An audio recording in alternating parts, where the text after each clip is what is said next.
Pagi selalu mengajarkan bahwa akan ada kesempatan di setiap langkah kehidupan.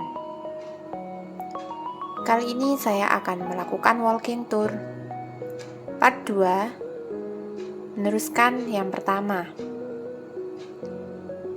Ini merupakan jalan di pedesaan yang masih asri dan indah.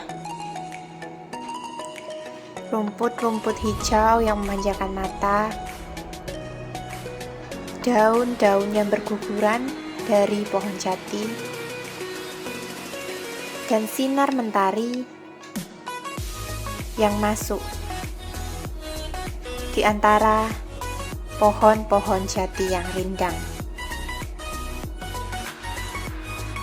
Ditambah lagi dengan bebatuan yang masih tidak tertata rapi. Keasriannya masih sangat indah.